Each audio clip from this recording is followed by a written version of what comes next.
1% வாக்கு பலமுள்ள கட்சி கூட எடப்பாடி பழனிசாமி தலைமையை ஏற்றுக்கிட மாட்டாங்கிறதா இன்னைக்கு ஓடுது. உண்மையிலேயே தேமுதிகவுக்கு அவ்வளவு வாக்கு வங்கி இருக்குன்னு நினைக்கிறீங்களா சார்? இது வாங்குறவங்களுக்கும் விற்கிறவங்களுக்குள்ள ஒரு வித்தியாசம் தம்பி. ஒரு கையில தோசை வாயில காசு மாதிரி, ஒரு கையில இடஒதுக்கீடு இன்னொரு கையில சீட்டுங்கிறத இல்லைன்னா ராமதாஸ் இடஒதுக்கீடு தூக்கிட்டு போயிருவாருங்கிறத நாம தான் அவருக்கே சொன்னோம். 15 மணி நேரத்தில் 25 லட்சம் பேர் இணைஞ்சிருக்கிறாங்க. எங்களுடைய இலக்கு 2 கோடி பேரை உறுப்பினராக சேர்க்கணும். இதை காட்டி என்ன பிரயோஜனம் கிடையாது. ஓட்டு எடுத்து காட்டுறதான் பிரயோஜனம். ஓட்டு எடுத்து காட்டுட்டு அதை நம்ம அக்செப்ட் பண்ணிட்டு போகலாம். இந்த வீடியோவை உங்களுக்கு வழங்குபவர்கள் Paces Pay, secure digital payments with multiple features and great success rate. ஓகச் தமிழ் நேயர்களுக்கு வணக்கம். இன்றைக்கு மூத்த அரசியல் விமர்சகர் திரு ரவீந்திரன் துரைசாமி அவர்களோடு பேச இருக்கிறோம். சார் வணக்கம். வணக்கம் தம்பி. அதிமுக அணியினுடைய முக்கிய தலைவர்கள் நேரடியாக போய் திரு பிரேமலதா விஜயகாந்த் அவர்களை சந்தித்து பேசியிருக்கிறாங்க. பிறகு 2ஆம் கட்டமாக பேச்சுவார்த்தையும் பேசியிருக்கிறாங்க. ஆனால் பேசின பிறகும் கூட பிரேமலதா விஜயகாந்த் எங்களுக்கு நிறைய ஆப்ஷன்ஸ் இருக்குது, நாங்கள் பிஜேபியோடையும் பேசுகிறோம், நாங்கள் தனித்து போட்டியிடுறதை பற்றியும் நாங்கள் யோசிச்சுக்கிட்டு இருக்கிறோம், இப்படிலாம் சொல்கிறாங்க. உண்மையிலேயே தேமுதிகவுக்கு அவ்வளோ வாக்கு வங்கி இருக்குன்னு நினைக்கிறீங்களா சார்? இது வாங்குறவங்களுக்கும் விற்கிறவங்களுக்குள்ள ஒரு வித்தியாசம் தம்பி. நம்ம சில விஷயங்கள் சில தலைவர்களை அசஸ் பண்ணி சிலரை சொல்லுவோம். இப்போ நீங்கள் 1/2% ஓட்டு எடுத்த தேமுதிகவை, எடப்பாடி பழனிசாமியால் விரட்டப்பட்ட தேமுதிகவை, சசிகலா அம்மையாரை சந்தித்ததனால் கூட்டணிக்கு தேவையில்லைன்னு 2021 துரத்தி அடிக்கப்பட்ட தேமுதிகவை சசிகலா அம்மையார் சந்தித்ததன் விளைவாக டிடிவி தினகரனோட 60 சீட்டு வாங்கி அலையன்ஸ் பண்ணி 0.46 1/2% குறைவான வாக்கெடுத்த தேமுதிகவை இன்னைக்கு எடப்பாடி பழனிசாமி கூட்டணிக்கு பேசுறாருன்னா, மோடி தேமுதிகவை ப்ரொஜெக்ட் பண்றாரு, விஜயகாந்தை ப்ரொஜெக்ட் பண்றாரு. விஜயகாந்தை பற்றி தன் பிளாக்ல கலைஞர் புரட்சி தலை பற்றி எழுதாதவர் விஜயகாந்தை பற்றி எழுதுறாரு. மத்திய அரசு பத்மபூஷன் விருது விஜயகாந்த் கொடுக்குது. அப்போ விஜயகாந்த் ஒரு காலத்துல 8.3%, 10% வாக்கு இருந்தவர். அது கழுத தேஞ்சு கட்டரம்பாயி 1/2% கீழே போயிட்டு. ஆனா விஜயகாந்துக்கு ஒரு குட்டியல் இருக்கு, விஜயகாந்துக்கு ஒரு பார்வை இருக்குது. அந்த பார்வையில தேமுதிகவை சேர்த்தா விஜயகாந்த் மேல நல்ல ஓட்டெல்லாம் தனக்கு வந்துடும்னு எடப்பாடி நினைக்கிறாரு. அது இல்லைன்னா அண்ணாமலைக்கு அச்சப்படுறாரு, பாஜகவுக்கு அச்சப்படுறாரு. அவங்க தேமுதிகவை தங்கள் அணிக்கு கொண்டு போயிட்டாங்கன்னா அந்த பிறமொழியாளர் வாக்கு, தெலுங்கு தாய்மொழி மக்கள் வாக்கெல்லாம், அப்படி விஜயகாந்த் மேல பற்றுதல் உள்ள வாக்கெல்லாம் மோடியை பிரதமரா 2014 விஜயகாந்த் ஏத்துக்கிட்டாரு, 19 ஏத்துக்கிட்டாரு, 24 14 ஏத்துக்கிட்ட அந்த வாக்காளர்கள், 19 ஏத்துக்கிட்ட அந்த வாக்காளர்கள் விஜயகாந்த் மேல உள்ள அனுதாபத்துல மோடி பிரதமர்னு பெயரக்கூடாதுன்னு அவரு அச்சப்படுறாரு. அதனால இந்த முக்கியத்துவத்தை கொடுக்குறாங்க. இவங்க கொடுக்க முக்கியத்துவத்தை பார்த்து தேமுதிகவும் 4+1 வேணும், நாளா இன்னொன்னு தெரியல, ராஜ்சபா வேணும்னு பிடிவாதம் பிடிக்கிறாங்க. அவங்களும் ராஜ்சபா தர தயாருங்கிற மாதிரி தான் சொல்றாங்க. இப்ப ராஜ்சபா கொடுத்தா ராஜ்சபாவுக்கு இவங்க கோகுலேந்திரா தகுதியானவங்க, யாதவர் சமுதாயம் புறக்கணிக்கப்படுதுன்னு நான் சொன்னேன். திருமாவளவன் 2019 சிதம்பரத்தில் ஜெயிக்கிறது காரணமே நம்ம முயற்சியில் யாதவர்கள் ஜெயலலிதா அம்மையார் இருக்கும்போது சிட்லப்பாக்கம் ராஜேந்திரன், மதுரை கோபாலகிருஷ்ணன் இவங்களுக்கெல்லாம் எம்பி டிக்கெட் கொடுப்பாங்க. இவர் யார் ஒரு எம்பி டிக்கெட் கூட யாதவர் கொடுக்காத சூழ்நிலையில யாதவ சமுதாய புறக்கணிப்பால இது திருமாவளவன் ஆதரிச்சாரு. திருமாவளவன் வெற்றிக்கு யாதவர்கள் சிதம்பரத்தில் ஒரு முக்கிய காரணம். நாமளே அதுக்குள்ள இதுல பண்ணுங்கிறதெல்லாம் சொன்னோம். சமநீதி சூறையாடுறாங்க, யாதவர்கள் அதிமுக புறக்கணிங்கிறத நம்மளே சொன்னோம். திருமாவுக்கு ஓட்டு போடலாங்கிற கருத்தையே நாம சொன்னோம். இப்போ ராஜ்சபா 2 இருக்குதுன்னா, ஒன்று யாதவ சமுதாயத்துக்கு மக்களவை தேர்தலுக்கு சட்டமன்ற தேர்தல் மேல கொடுத்தாகணும். அப்படி கொடுத்தாகலைன்னா அந்த சமுதாய வாக்குகள் அவங்களுக்கு எதிரா போகும். அதே மாதிரி இன்னொரு சமுதாயத்துக்கும் கொடுத்தாகணும். கொடுக்கலன்னா நாம சொல்லக்கூடிய வன்னியர் கட்சி, கொங்கு வேளாளர் கட்சி, ஜெயக்குமார் கொடுக்க வேண்டிய ராஜ்சபாவை மிரட்டி, அரசியல் ஜாதியை காட்டி மிரட்டி சிவி சண்முகம் வாங்கிட்டு போயிட்டாருங்கிறதெல்லாம் உண்மையாகும். அதை கேசி பழனிசாமி என்னதான் ஜாதி இல்லை எம்ஜிஆர் தொண்டனால் இவரும் வெள்ளாள கவுண்டர் அவரும் வெள்ளாள கவுண்டர், இவர் பொய் சொல்றாருன்னு மற்ற கொங்கு நாடாரு, முத்தரையர், யாதவர், செங்குந்தர், உடையாறு, அகமுடையார் எல்லாத்துக்குமே தெரியும். அப்போ அவர் அந்த 2 ராஜ்சபாவும் அந்த 2 ஜாதிக்காரங்களுக்கு நம்ம பிரச்சாரம் பண்ணிட்டு இருக்கனால ஒரு யாதவர் இன்னொரு ஜாதிக்காரங்களுக்கு கொடுக்க வேண்டிய நிலைமை இருக்குது. அதை கூட்டணி கட்சியை கொடுக்கறதுல அவருக்கு சிரமங்கள் இருக்கு. பட் கூட்டணி கட்சி கூட்டணிக்கு வரணும்னா ராஜ்சபா வேணுங்கிறாங்க. ஏன் திருச்சியிலையும் வட சென்னையிலையும் தேமுதிக டெபாசிட் இழந்தாங்க 2019. திருச்சியிலையும் வட சென்னையிலையும் தேமுதிக 2019 டெபாசிட் இழந்தாங்க. அதே மாதிரி 2024 பிரைம் மினிஸ்டர் கேண்டிடேட் இல்லாம அதிமுக கூட்டணி போனா எங்க ஜெயிக்க போகுது? அட்லீஸ்ட் ராஜ்யசபாவது கேரண்டி இல்ல, ராஜ்யசபா ஷூர் ஷாட் இல்ல. அதனாலதான் ராஜ்யசபா வேணுங்கிறதுல பிரேமலதா விஜயகாந்த் அவர்கள் ரொம்ப உறுதியா இருக்கிறாங்க. ஸோ எடப்பாடி பழனிசாமியும் இவங்க மோடி கிட்ட போய் அண்ணாமலை அங்க நாயுடு ரெட்டி மற்ற புறமொழியாளர்கள் வாக்குல ஸ்ட்ரெங்தன் ஆயிடக்கூடாதுங்கிறதுக்காக எப்படியும் அண்ணாமலை கிட்ட விட்டுறக்கூடாது, பாஜக கிட்ட விட்டுறக்கூடாதுன்னு இவங்க டிமாண்டை ஏத்துக்கிட்டு போறதுக்குள்ள வாய்ப்புகளும் இருக்குன்னு தான் நான் கருதுறேன். இப்போ பாமகவும் எங்களுக்கு ஒரு ராஜ்யசபா சீட்டு வேணும்னு கேட்கறதா சொல்லப்படுதுங்க. இப்போ கூட்டணிக்கு வரவங்க எல்லாத்துக்குமே ராஜ்யசபா சீட்டு கொடுத்துட்டாங்கன்னா அதிமுக அவங்க யாருக்கு ராஜ்யசபா கொடுக்கும்? அதான் நான் இப்போ சொன்னேன் தெளிவா. வெள்ளாள கவுண்டர் கட்சி, வன்னியர் கட்சிங்கிற பேருக்கு இது நான் பிரச்சாரம் மக்கள் மத்தியில் கடுமையாக ஈடுபட்டு இருக்கு. அதை நியூட்ரலைஸ் பண்ணதுக்கு ஒரு யாதவர் இன்னொரு சமூகத்தை சேர்ந்தவருக்கெல்லாம் ஒரு ராஜ்யசபா கொடுத்தாதான் அது நிற்குங்கிறது எடப்பாடிக்கே தெரியும். நம்ம பிரச்சாரத்தை பார்க்குறாங்க, நம்ம வீடியோ பார்க்குறாங்க. அதனால நமக்கு எதிராக அம்புகளை தூண்டி விட்டு ரவீந்திரன் துரைசாமிக்கு எதிராக பேசுங்கிறாங்க. ஸோ அது அவங்களுக்கு வாடிக்கை தான். நம்ம தெளிவாக இருக்கிறோம், ஓப்பனாக இருக்கிறோம், ஆணித்தரமா உண்மையாட்டும் நேர்மையாட்டும் விஷயங்களை பேசிக்கிட்டு இருக்கோம். நாம சொல்றதுல 10 கேட்டு சரியா வருங்கிறத நாம அந்த எண்ணத்தோட தான் பேசிக்கிட்டு இருக்கோம். பட் அவங்களுக்குள்ள நெருக்கடியும் நிர்பந்தமும் நம்மளால ஏற்படுத்துது. நம்ம வெப்லையும் டிவிலையும் பேசுறதையும் தாண்டி அரசியல் தலைவர்களை பார்த்து பேசி எடப்பாடிக்கு பலம் நிரூபிக்கல, ஈர்ப்பு இல்லை, அது இதுன்னெல்லாம் நம்ம பேசி அவங்க கணக்கை நம்ம உடைச்சி அடிச்சு வீசுறோங்கிறது அவங்களுக்கு நம்ம மேல கோபம் இருக்குது. இது சசிகலா அம்மையாருக்கு எதிராக நாம இவங்களை காப்பாற்றி விட்டதுனால்தான் இந்த பல்லாயிரக்கணக்கான கோடிகள்லாம் இவங்களுக்கு வந்திருக்குது. அப்பவும் நம்ம அறிவும் ஆற்றலும் நம்ம நாலேஜும் தான் சத்யன் குருமூர்த்தி மீறி நேஷனல் மைண்டட் காஸ்ட் கொங்கு வேளாளர்கள்னு நம்ம சொல்லி இவரை காப்பாற்றி விட்டோம். அதனாலதான் இன்னைக்கு இவ்வளவுக்குள்ள பணமும் அந்த பணத்துல தான் பலரும் வாழ்ந்துட்டு இருக்கிறாங்க. ஸோ இன்னைக்கு நம்மளோட அரசியல் அவரை சமூக நீதி சூறையாடலுக்கு எதிராக அவரை மட்டுப்படுத்தணும், கட்டுப்படுத்தணும், 2 ஜாதி ஆதிக்கம் அங்க இருக்குங்கிறத பண்ணும்போது நம்ம மேல கோபத்துல இல்லாதையும் பொல்லாதையும் விட்டு வாய் பிடித்ததோ மாங்காய் பிடித்ததோன்னு இஷ்டம் போல ஆட்களை விட்டு அம்புகளை விட்டு ஏவி விட்டு இது பண்ணிட்டு இருக்காங்க. நம்ம நேர்மையாகவும் நாணயமாகவும் மனிதநீதிக்கு மனிதநீதினு தான் செயல்பட்டு இருக்கோம். அதை தாண்டி நம்ம போக மாட்டோம்.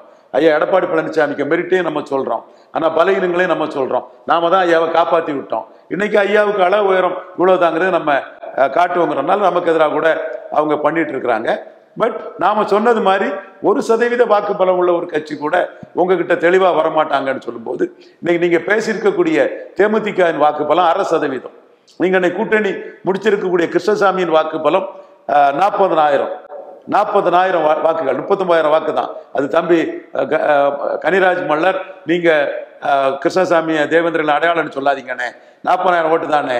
நாம் தமிழர் சீமான் யாரோ ஒரு கேண்டிடேட்டை விட்டு அவருக்கு வள்ளர்களே பாண்டியர்கள் சொன்னதுனால அந்த அபிமானத்துல தேவேந்திர வேளாளர்கள் போட்ட ஓட்டை விட கிருஷ்ணசாமிக்கு ரொம்ப குறைவாதான் ஓட்டு விழுந்திருக்குன்னு கனிராஜ் மல்லர் தொடர்ந்து என்கிட்ட சொல்லிட்டு இருக்கிறாரு. பட் கிருஷ்ணசாமியை என்ன பார்ப்பாருன்னா, எடப்பாடி பழனிசாமி ஒரு காலத்துல 6 லட்சம் ஓட்டு எடுத்தவர், அதுதான் கணக்கு. அப்ப நம்ம இன்னைக்கு கூட்டணிக்கு ஆள் இல்லாம இருக்கிறோம், தனிச்சு நம்மளால நிற்க முடியாது. மோடியா லேடியான்னு நின்று பாருங்க, கேட்ட மாதிரி மோடியா எடப்பாடியா நின்று பாருங்கன்னா தனிச்சு போட்டிட முடியாது. தனிச்சு போட்டிட்டு கேண்டிடேட் தயார் இல்லை, மோசமா இருக்கிறாங்க. அப்போ அவங்க என்ன நினைக்கிறாங்க, ஒரு காலத்துல 6 லட்சம் ஓட்டு எடுத்தவர், ஒரு காலத்துல 26 லட்சம் ஓட்டு எடுத்தவர், 8.3%, 10. அப்ப அதை மதிச்சு இவங்க மேல பற்றுதல் உள்ள ஓட்டெல்லாம் நமக்கு வந்துடும் ஒரு ஸ்ட்ராட்டஜி எடுக்கிறாங்க. நான் எடப்பாடி அண்டர் எஸ்டிமேட் பண்ணக்கூடியவனே கிடையாது. அவரு கிராமப்புள்ளி அரசு பள்ளி மாணவருக்கு 7.5 கொடுத்ததுல இருந்து காவிரியை பாதுகாக்கப்பட்ட வேளாண் மண்டலமா இருந்து பாராட்ட வேண்டியதுல நான் மனசார பாராட்டக்கூடியவன் தான். ஸோ அவரு இந்த கணக்கு போட்டு செய்யறாரு. பட் நாம சொல்றதெல்லாம் நடக்குதே, இவன் எல்லா தலைவர்கள்ட்டையும் போய் நம்மளை மார்ஜினைஸ் பண்றானுங்க போது நம்ம மேல அவங்களுக்கு கோபம் இருக்குன்னா மனிதநீதிக்கு அடிப்படையில் தான் ஜனநாயக நெறிப்படுத்தி தான் அரசியலை செய்யறேன். நீங்களும் செய்யுங்க, அதை மீறி நீங்க உங்களால சாதிக்க முடியும்னா சாதிங்க, அதுதானே அரசியல். ஸோ அந்த வகையில் இன்னைக்கு 1% வாக்கு பலம் உள்ள கட்சி கூட எடப்பாடி பழனிசாமி தலைமையை OPS நீக்கின அநீதி, அந்த அநீதிக்கு மக்கள் என்ன தீர்ப்பளிக்காங்கன்னு தெரியறதுக்கு முன்னாடி எடப்பாடி ஏற்றுக்கிட மாட்டாங்கிறதா இன்னைக்கு ஓடுது. இதுவரை 1% வாக்கு பலம் உள்ள கட்சி கூட அவரை ஏத்துக்கல. அடுத்து பாமக, சுனில் பன்சால் பெரிய ஆர்கனைசர், மோடிக்கு ஒரு மிகப்பெரிய தூண், அவரு நட்டா அவர் சொல்லி கேசவநாயஞ்சி நம்ம மிகப்பெரிய தியாக உணர்வு கொண்டவர். எதையும் எதிர்பார்க்காம RSSல இருந்து பாஜகவுக்காக பெரிய தியாகத்தை பண்ணக்கூடியவர். எங்க மாவட்டத்தை சேர்ந்தவர். தன் வாழ்க்கையே நாட்டுக்காக அர்ப்பணித்தவர். பாஜகவுக்காக, RSSக்காக, நாட்டுக்காக தான். அவர், சுனில் பன்சால் எல்லாருமே வந்து பாமக வேணும்னு அன்புமணியை முயற்சி பண்ணிட்டு இருக்காரு. அண்ணாமலையும் டெல்லி பாஜகவுக்கு OPS பெரிய சக்தியாட்டு கொண்டு வரணும், அண்ணாமலை இவர் பாமகவும் தேவைன்னு சொல்லிட்டாரு. அப்போ இந்த இடத்துக்குள்ள OPS EPS ஏத்துக்க மாட்டார். அதை விட்டுருங்க. பாமக யார் பக்கங்கிறதுல இன்னைக்கு வந்து ஒரு பெரிய ஃபைட் இருக்குது. அதுக்கு வந்து 2வது இடத்த வட தமிழகத்துல பெறணும்னா, அல்லது பாமக இல்லைன்னா 3வது போயிட்டுன்னா அரசியல் எதிர்காலமே போச்சு. சீஃப் மினிஸ்டர் கேண்டிடேட் அந்தஸ்தே போச்சு. ஒரு தேவகவுடா மாதிரி கொங்குல மட்டும் இருக்கலாம். அந்த இடத்துல பாமக இன்னைக்கு முக்கியம். பாமக முக்கியத்துவத்துக்காக இன்னைக்கு எடப்பாடி வந்து ரொம்ப விரக்தியா நேற்று பதில் சொல்லிட்டு போனார். இன்னும் சொல்ல போனா, ஐயா எடப்பாடி பழனிசாமி என்ன நினைச்சாருன்னா, ரவீந்திரசாமி நாடார் சமூகத்தை சேர்ந்தவன், அவன் மறவரான OPSக்கு நியாயத்தை சொல்ல மாட்டான்னு நினைச்சாரு. அதுதான் ஐயா எடப்பாடி பழனிசாமி அவரை குருமூர்த்தியிலிருந்து காப்பாற்றி அவர் ஆட்சியை காப்பாற்றுறதுக்கு கருத்துருவாக்கம் பண்ண என்னை பற்றி தப்பு கணக்கு போட்ட இடம். நாம அந்த இடத்துல தர்ம சங்கடமான சூழ்நிலையில் தர்மர் மாறி நின்னாருன்னு OPS வந்து நம்ம சொல்றோம். இன்னைக்கும் OPS பெரிய சக்தியா காட்டி தான் மோடி பிரதமருக்குங்கிற வாக்களை எடுக்க முடியும். ஒரு முக்குலத்தோர்ல பெரிய இடத்துல வந்தவர், ஜெயலலிதா விசுவாசி. அவருக்குன்னு தமிழகம் முழுவதும் ஒரு அபிமானம் மக்கள் இருக்காங்க, அனுதாபம் இருக்குங்கிறத நம்ம முன்னிறுத்துறோம். இவர் எதிர்பார்க்கல எடப்பாடி பழனிசாமி. அதே மாதிரி டாக்டர் ராமதாஸுக்கு பார்கெனிங்க தரவா நம்ம பேசுவோம். அது வந்து மணி அண்ணன், AK மூர்த்தி போன்ற அங்க உங்களுக்கும் பார்கெனிங் கடுமையா இருக்குன்னு அவங்கள்ட்டே நம்ம அந்த தகவல்களை, கண்ணன் சத்திரியர் இவங்கள்ட்ட சொல்லி உங்களுக்கு பெரிய லெவல்ல நீங்க இருக்கிறீங்க. எடப்பாடி பாமக கூட்டணி இல்லைன்னா வட தமிழகத்துல மட்டுமில்ல மற்ற இடங்கள்லயும் மன வலிமை இழந்துருவாங்க. மன வலிமையிட்ட ஆட்கள் தான் கூட இருக்கிறாங்க. அது பாதிக்குங்கிறதுல நாம நிரந்தரமா ராமதாஸ் கிட்ட சண்டை போட்டுக்கிட்டு இருப்போம்னு அவர் நினைச்சாரு. அதுலயும் எடப்பாடி பழனிசாமி ஏமாந்துட்டாரு. நாம 2021 எடப்பாடி பழனிசாமிட்டே சொன்னோம், ஒரு கையில தோசை வாயில காசு மாதிரி, ஒரு கையில இடஒதுக்கீடு இன்னொரு கையில சீட்டுங்கிறத இல்லைன்னா ராமதாஸ் இடஒதுக்கீடு தூக்கிட்டு போயிடுவாருங்கிறத நாம தான் அவருக்கே சொன்னோம். சந்திரசேகர ராவ் சோனியா காந்தி அம்மையாரை ஏமாத்தின மாதிரி ஏமாத்திடலான்னு சொன்னோம். அதே மாதிரி நம்ம ஏமாடியா இழிச்ச வாயநாட்டு இவரை எம்பவர் பண்ணதுக்கு நம்ம செயல்பட வேண்டிய தப்பு கணக்கு போட்டாரு. அவரு அந்த கணக்கு தப்புங்கிறத நம்ம OPS விவகாரத்திலையும் இது அன்புமணி விவகாரத்திலையும் நம்ம காட்டிட்டு இருக்கோம். அந்த இடத்துக்குள்ள anything that built upon casteism alone will crack டவுன்ங்கிற அம்பேத்கர் வார்த்தையை மதிச்சு நாம செயல்பட்டு இருக்கோம். அடுத்த கட்டமா கொங்கு மண்டலத்திலும் புரோ கொங்கு வேளாளர் பண்ணி அண்ணாமலையை எம்பவர் பண்ணணுங்கிறதா நம்ம கருத்தா இருக்குது. ஸோ ஜனநாயக நெறிமுறைப்படி எடப்பாடி பழனிசாமிக்கு எதிரான அரசியல் நம்ம பண்றோம். அவரும் 4 அம்புகளை ஏவி விட்டு தான் பார்ப்பாரு. ஏவி விட்டுட்டு நாம சொல்றது நடந்துட்டு இருக்குது. காரணம், எடப்பாடி பழனிசாமி நம்ம அண்டர்எஸ்டிமேட் பண்ணல. அவரும் சிச்சுவேஷன் பொலிட்டிக்ஸ் தெரிஞ்சவர் தான். 18% கிறிஸ்டின் முஸ்லீம் ஓட்டுக்காக, தன் லீடர்ஷிப்புக்காக எந்த காலமும் அவர் மோடி கிட்ட வரமாட்டாருங்கிறதையும் நாம சொல்லிட்டு தான் இருக்கோம். அது நம்ம மறுக்கல. அதே மாதிரி இவரை திரும்ப ED, IT, CBI எல்லாம் வச்சு இவரை ஏதாவது பண்ணி இவரை ஹீரோ வர்றதுக்கும் சிம்பதி வர்றதுக்கும் விட மாட்டாங்க. சீமானுக்கு அது சிம்பதி ஆகுது, அந்த சின்ன மாற்றம், அந்த NIA ரெய்டும். அதே மாதிரி எடப்பாடிக்கு ஒரு வாய்ப்பை கொடுக்க மாட்டாங்கிறத நாம சொல்லிட்டு தான் இருக்கிறோம். நம்ம கணக்குப்படி என்னன்னா, நாம சொல்றது 10 கேட்டு சரியா இருக்கணும். அதுல நாம உறுதியா இருக்கோம். அதே போல நம்ம எதற்காக சொல்றோம், ஏன் சொல்றோங்கிறதையும் ஒளிவு மறைவு இல்லாம நம்ம சொல்ல தயாரா இருக்கோம். பெரும்பாலும் நம்ம சொல்ல நடந்துட்டு இருக்குது.